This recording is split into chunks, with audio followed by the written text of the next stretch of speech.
എന്നിട്ട് അല്ലാഹുവിന്റെ റസൂലിനെ ചീത്ത പറയുകയാണ്. മുഹമ്മദേ, നിങ്ങളുടെ കൂട്ടത്തിലുള്ള ആരെങ്കിലും മരണപ്പെട്ട് കഴിഞ്ഞാൽ സ്വർഗത്തിലാണെന്നല്ലേ നിങ്ങൾ പറയുന്നത്? നിങ്ങളുടെ കൂട്ടത്തിൽ ഒരാൾ മരിച്ചാൽ സ്വർഗത്തിലാണെന്ന് നിങ്ങൾ പറയുന്നല്ലോ. എങ്കിലും മുഹമ്മദേ, നിന്റെ കൂടെ നിൽക്കുന്നവനെ ഇറക്കി വിട്. എന്റെ കയ്യിലിരിക്കുന്ന വാളുകൊണ്ട് ഞാൻ അവനെ സ്വർഗത്തിലേക്ക് പറഞ്ഞു വിടാം. പിതാവിന് വിധങ്ങളെ ചീത്ത പറയുകയാണ്, അല്ലാഹുവിന്റെ റസൂലിനെ വേദനിപ്പിക്കുകയാണ്, മുത്തുനബിക്ക് സങ്കടമുണ്ടാകുന്ന കാര്യം പറയുകയാണ്. അബൂ ഉബൈദ റളിയല്ലാഹു തആല അൻഹുവിന്റെ കൈകാലങ്ങൾ വിറയ്ക്കുകയാ. അല്ലാഹുവിന്റെ റസൂലിനെ ചീത്ത പറയുന്നത് കേട്ടപ്പോ അബൂ ഉബൈദയ്ക്ക് പിടിച്ചു നിൽക്കാൻ കഴിയുന്നില്ല. ചാടി ഇറങ്ങുകയാണ്.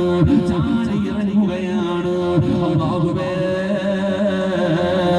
സ്വന്തം പിതാവിന്റെ മുമ്പിലേക്ക് തന്റെ പ്രിയപ്പെട്ട പൊന്നാര മകൻ ഇറങ്ങി ചെല്ലുകയാണ്.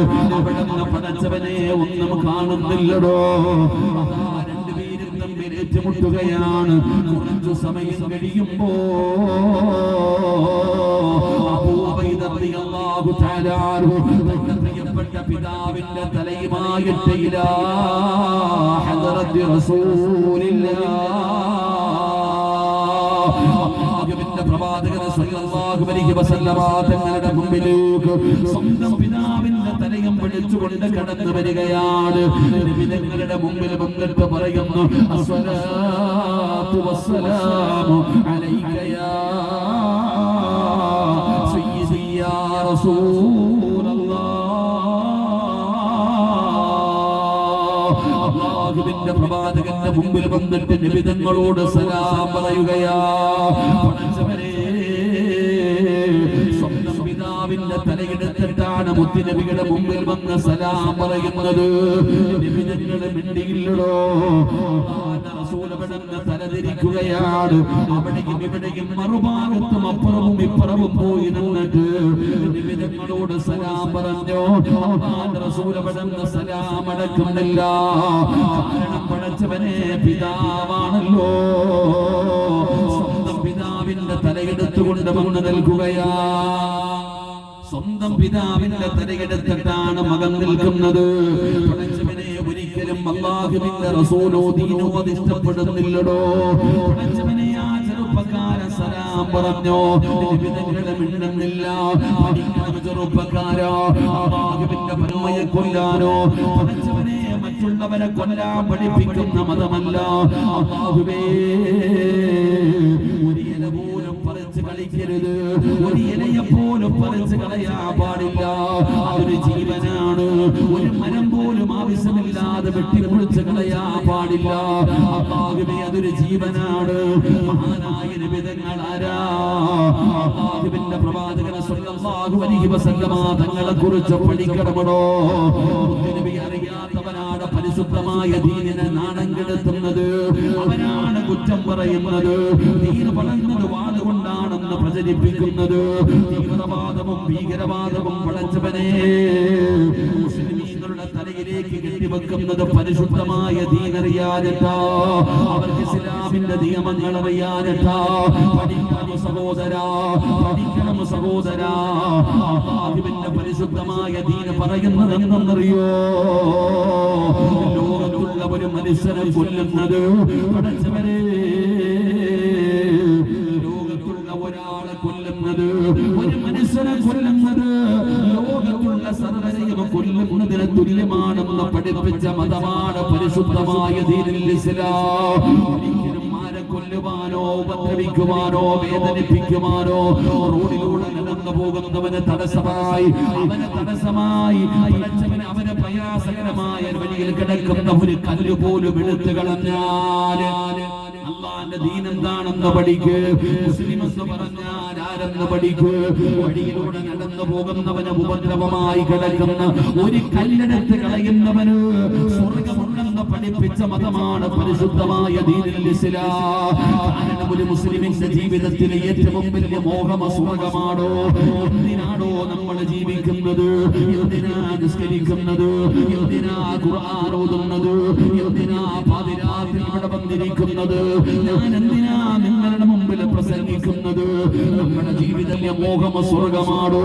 അവിടെ പോകാനാ നമ്മൾ പരിശ്രമിക്കുന്നത്, അവിടെ പോകാനാ നമ്മൾ കഷ്ടപ്പെടുന്നത്. എത്രത്തോളം നമ്മൾ സ്വർഗ്ഗത്തെ ആഗ്രഹിക്കുമെന്നറിയോ? അല്ലാഹുവിനോട് ദുആ ചെയ്താൽ നമ്മൾ പടച്ചവനോട് പറയും, അല്ലാഹ് എനിക്ക് സ്വർഗ്ഗം തരണേ അല്ലാഹ്. 30 ദിനരാത്രങ്ങളിൽ നോമ്പ് പിടിച്ചുകൊണ്ട് എപ്പോൾ ദുആ ചെയ്താലും അല്ലാഹുവിനോട് മറക്കാതെ പറയും, അശ്ഹദു അല്ലാ ഇലാഹ ഇല്ലല്ലാഹ് അസ്തഗ്ഫിറുല്ലാഹ് അല്ലാഹുമ്മ ഇന്നി അസ്അലുകൽ ജന്ന. മുസ്ലിമീങ്ങളായ സഹോദരങ്ങളെ, സഹോദരിമാരെ, നിങ്ങളുടെ ജീവിതത്തിലെ ഏറ്റവും വലിയ മോഹം സ്വർഗ്ഗമാണ്. നിങ്ങൾ ജീവിക്കുന്നത് സ്വർഗ്ഗത്തിൽ പോകാനാണ്. ആ സ്വർഗ്ഗമാണ് നബി തങ്ങൾ പറയുന്നത്. വഴിയിലൂടെ നടന്നു പോകുന്നവന് പ്രയാസകരമായ അവസ്ഥയിൽ എന്തെങ്കിലും വഴിയിൽ കിടക്കുന്നത് കണ്ടാൽ എടുത്തു കളയുന്നവന് സ്വർഗ്ഗമുണ്ടെന്ന് പഠിപ്പിച്ച മതമാണ് പരിശുദ്ധമായ ദീനുൽ ഇസ്ലാം. എന്തിനാണെന്നറിയോ? ഒരു പടി കൂടെ കടന്ന് നമ്മൾ അല്ലാഹുവിന്റെ ദീനിനെ കുറിച്ച് പഠിക്കാൻ തയ്യാറായാൽ, ഒരു പടി കൂടെ കഴിഞ്ഞപ്പുറത്തേക്ക് കടന്ന അല്ലാഹുവിന്റെ റസൂല് പറയുന്നു, നീ നിന്റെ വീട് പോലും ഉയർത്തിക്കെട്ടാൻ പാടില്ല. അല്ലാഹുവിന്റെ റസൂല് പറയുകയാ, നിന്റെ പറമ്പില്, നിന്റെ സ്വന്തം പറമ്പില് നീ അധ്വാനിച്ചുണ്ടാക്കിയ പൈസ കൊണ്ട് നിന്റെ വീട് പോലും നീ ഉയർത്തിക്കെട്ടാൻ പാടില്ല. എന്തേ കാരണമെന്നറിയോ? നിന്റെ അയൽവാസിയുടെ വീട്ടിലേക്ക് പടച്ചവനെ കാറ്റും വെളിച്ചവും പോകുന്നതിന് തടസ്സമായ നിന്റെ പറമ്പിൽ പോലും നിന്റെ വീട് ഉയർത്തിക്കെട്ടല്ലേ എന്ന് ആദരവായ പ്രവാചകൻ നബി മുഹമ്മദ് മുസ്തഫ തങ്ങൾ പഠിപ്പിക്കുമ്പോ പരിശുദ്ധമായ ദീനങ്ങളാ സഹോദരാ, സ്വന്തം പിതാവിനെ കൊല്ലാൻ പഠിപ്പിക്കുന്ന മതമല്ല. അവിടുന്ന് സംഭവിച്ചു പോയതോ നിങ്ങളോടുള്ള സ്നേഹം കാരണം അല്ലാഹുവിന്റെ പ്രവാചകനെ ചീത്ത വിളിക്കുന്നത് കേട്ടപ്പോ അവിടുന്ന് താങ്ങാൻ പറ്റിയില്ല, അവിടുന്ന് പിടിച്ചു നിൽക്കാൻ പറ്റിയില്ല. കാരണം മുത്തി നബിയോട് വല്ലാത്ത സ്നേഹമാണല്ലോ. അതുകൊണ്ട് പഠിച്ചവരെ അല്ലാഹുവിന്റെ പ്രവാചകന് സലാം മടക്കാതെ വന്നപ്പോ ആ ചെറുപ്പക്കാരന്റെ മനസ്സു വേദനിച്ചു. പെങ്ങളെ അബൂബൈദയ്ക്ക് സങ്കടമായി. ചെറുപ്പക്കാരാ, ആ ചെറുപ്പക്കാരന്റെ മനസ്സൊന്ന് വേദനിച്ചപ്പോ, അവിടത്തെ കണ്ണൊന്ന് നിറഞ്ഞപ്പോ, അതാ വരുന്ന മുഖറബുൽ അമുലാഖ് മലക്ക് ജിബ്രീൽ അലൈഹിസ്സലാം അവിടുന്ന് കടന്നു വരികയാ.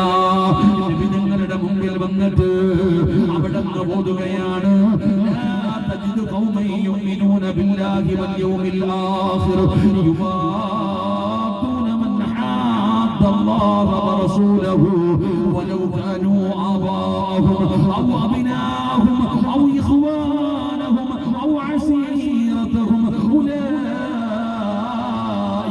كتب في قلوبهم الإيمان.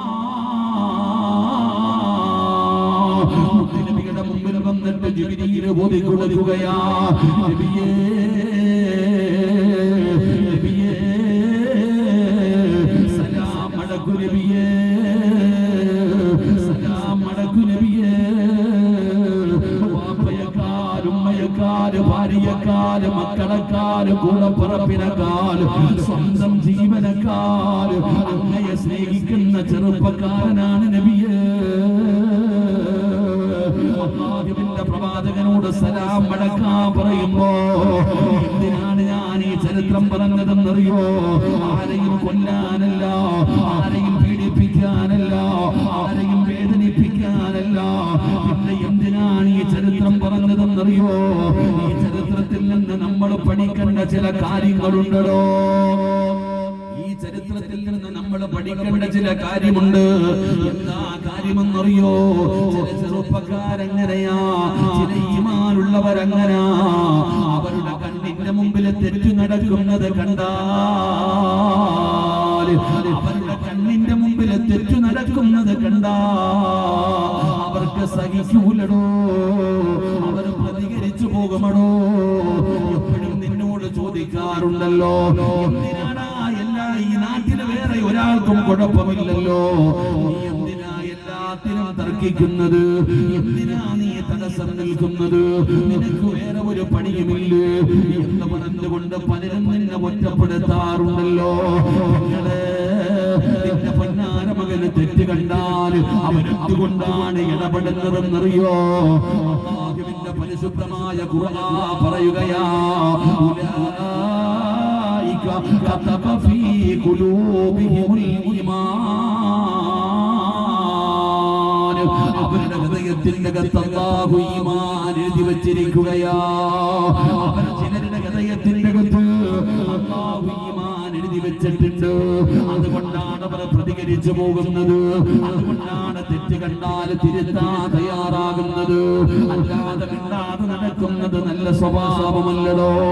തന്റെ കണ്ണിന്റെ മുമ്പിൽ പടച്ച റബ്ബേ ഒരു തെറ്റ് കണ്ടാൽ, തന്റെ കണ്ണിന്റെ മുമ്പിൽ ഒരു തെറ്റ് നടക്കുന്നത് കണ്ടാൽ അവർ പ്രതികരിക്കുമടോ, അവർ ചോദിച്ചു പോകുമടോ.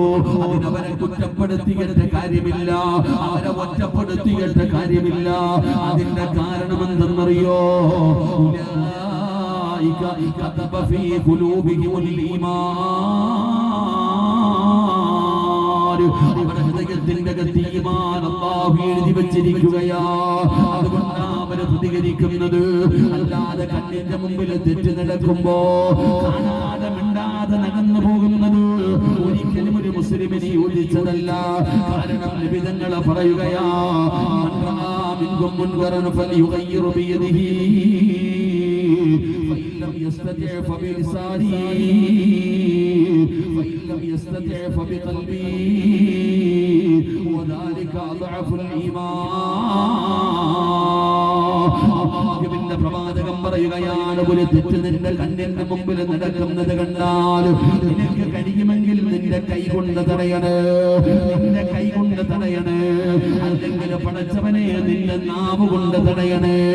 എന്റെ പ്രിയപ്പെട്ടവരെ, നമ്മുടെ കണ്ണിന്റെ മുമ്പിൽ ഒരു തെറ്റ് നടക്കുന്നത് കണ്ടാൽ കൈ കൊണ്ട് തടയാൻ പറ്റുന്നതാണെങ്കിൽ കൈ കൊണ്ട് തടയണേ. ആരാ സഹോദരാ, പടച്ചവനെ ഇന്ന് നമ്മുടെ കുടുംബങ്ങളിൽ, നമ്മളുടെ പരിസരങ്ങളിൽ എന്തെല്ലാം കൂത്തുകൾ നടക്കുകയോ, അല്ലാഹുവിന്റെ പരിശുദ്ധമായ ദീനിനെ പോലും നാണം കെടുത്തുന്ന രീതിയിൽ, പരിശുദ്ധമായ ദീനിന് സമൂഹത്തിന്റെ മുമ്പിൽ മോശമാക്കുന്ന രീതിയിൽ, അല്ലാഹുവേ പടച്ചവനെ കളിയാക്കാനും പരിഹസിക്കാനും ഈ സമുദായത്തിനെ എങ്ങനെ പരിഹസിക്കാൻ പറ്റുമെന്ന് കാത്തിരിക്കുന്നവരുടെ മുമ്പിൽ എന്നും പറയാനുള്ള അവസരം ഒരുക്കി കൊടുക്കുന്നത് പോലെ നമ്മുടെ വീടുകൾ നടക്കുന്ന അനാചാരങ്ങൾ എന്താ, എന്തെല്ലാം കൂട്ടുകളാണ്. ഒരു വിഭാഗം നമ്മുടെ വീട്ടിലേക്ക് കടന്നു വന്നാൽ എന്തെല്ലാം വൃത്തികേടുകളാണ് അരങ്ങേറുന്നത്. ഗാനമേളകൾ നടക്കുകയാണ്, ആണും പെണ്ണും വ്യത്യാസമില്ലാതെ പാട്ടുകളെ ആസ്വദിക്കുന്നില്ല. ഉമ്മമാര് പോലും പടച്ചവനെ, പ്രായം ചെന്ന ഉമ്മമാര് വരെ കല്യാണ വീടുകളിൽ പടച്ചവനെ എന്തെല്ലാം ഒന്നും രണ്ടുമല്ല, പടച്ചവനെ മഞ്ഞ കല്യാണം, അറബി കല്യാണം, എന്തെല്ലാം പേരുകൾ പറഞ്ഞിട്ട് നമ്മുടെ കുടുംബങ്ങളിൽ എന്തെല്ലാം അനാചാരങ്ങൾ നടക്കുന്നു. ഏറ്റവും വലിയ സങ്കടം എന്തെന്നറിയോ? ആ കുടുംബത്തിൽ ഒരാൾ പോലും ഇല്ലാതെ പോയടോ.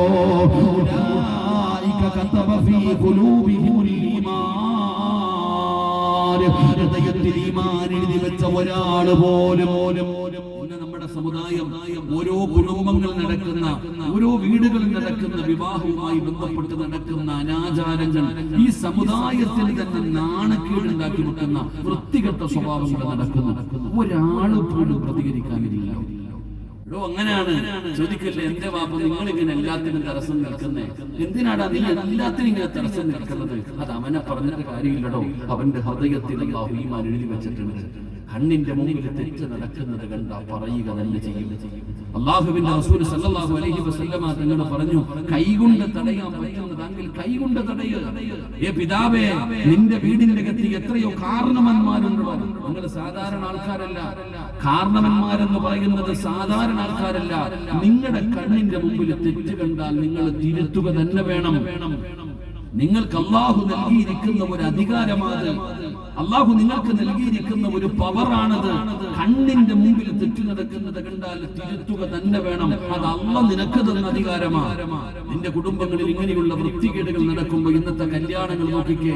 ഈ അടുത്ത സമയത്ത് ഒരു സഹോദരൻ അയച്ചൊരു ഫോട്ടോ, എന്തൊക്കെ വൃത്തികേടുകളാണോ ഇന്ന് കല്യാണം. പണ്ടൊക്കെ കല്യാണം എന്ന് പറഞ്ഞാൽ ഒരു ദിവസം കൊണ്ട് എല്ലാം കഴിഞ്ഞത്. അങ്ങനല്ല, ഇന്ന് പല പല കല്യാണങ്ങൾ. അറബി കല്യാണമുണ്ട്, അറബികളുടെ വസ്ത്രം ധരിച്ച് ആണും പെണ്ണും വരുന്നു. എന്റെ പ്രിയപ്പെട്ടവരെ, മഞ്ഞ കല്യാണം, മൈലാഞ്ചി കല്യാണം, ഇങ്ങനെ ഒടുക്കത്തെ കല്യാണം, ഇങ്ങനെ പല കല്യാണങ്ങളാണ്. എന്തെല്ലാം പേക്കൂത്തുകൾ നടക്കുന്നു, ഗാനമേളകൾ. എല്ലാവർക്കും ഒരേ വസ്ത്രം, ആണും പെണ്ണും ഒരേ വസ്ത്രം ധരിച്ച് ആണും പെണ്ണും. സങ്കടം എന്തെന്നറിയോ? ആ കുടുംബത്തിൽ ഒരാൾ പോലുമില്ല പടച്ചവനെ ഇത് തെറ്റാണെന്ന് പറയാൻ കഴിയണം സഹോദര. അത് നിന്റെ കടമയാ, നിന്റെ ബാധ്യതയാ. നീ പരസ്യമായിട്ട് നീ പറയണം, എന്റെ വീടിന്റെ അകത്ത് നടക്കൂല, ഒരിക്കലും എന്റെ വീടിന്റെ അകത്ത് നടത്താൻ പറ്റൂല. എന്റെ കുടുംബത്തിൽ ഇങ്ങനെ നടത്തുകയാണെങ്കിൽ ഞാൻ അതിനകത്ത് പങ്കെടുക്കുന്നില്ല പറയാൻ കഴിയണം. അതാരൊക്കെ നിനക്കെതിരായാലും ചിലപ്പോൾ നിന്നെ ഒറ്റപ്പെടുത്തും, നിന്നെ എല്ലാവരും ഒറ്റപ്പെടുത്തും.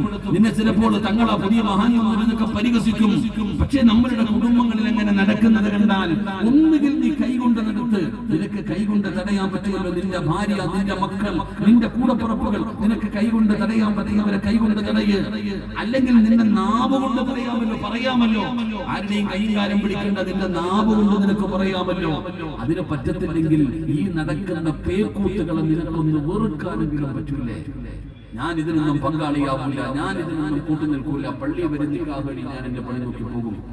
എന്റെ പ്രിയപ്പെട്ട സഹോദരങ്ങളെ, എന്തെല്ലാം വളരെ സങ്കടകരമാണോ ഇന്നത്തെ വിവാഹങ്ങൾ. അല്ലാഹുവിന്റെ പരിശുദ്ധമായ ദീനിന്റെ നിയമങ്ങളെ കാറ്റിൽ പാർത്തിക്കൊണ്ടുള്ള പേക്കൂത്തുകളാണ് നടക്കുന്നത്. അല്ലാഹു മുത്തിനെ കാത്തുരക്ഷിക്കുമാറാകട്ടെ. എന്റെ പ്രിയപ്പെട്ടവരെ, ഞാൻ ഈ അടുത്തൊരു നിക്കാഹിൽ പോയി വല്ലാത്ത സങ്കടം തോന്നി. ഭക്ഷണം കഴിക്കണമെന്ന് വിചാരിച്ചു, കഴിക്കാതെ ഞാൻ ഇറങ്ങിപ്പോയി. ഞാനിങ്ങനെ അധികമായ കല്യാണങ്ങളൊന്നും പോകാറില്ല. കാരണം ഇന്ന് നടക്കുന്നത് മഹാനായ നബിയുനാ റസൂലുള്ളാഹി തങ്ങൾ പറഞ്ഞു, നിങ്ങൾ നിന്ന് ഭക്ഷണം കഴിക്കാൻ പാടില്ല, നിങ്ങൾ നിന്ന് വെള്ളം കുടിക്കാൻ പാടില്ല. നിന്ന് ഭക്ഷണം കഴിച്ചാൽ, നിന്ന് വെള്ളം കുടിച്ചാൽ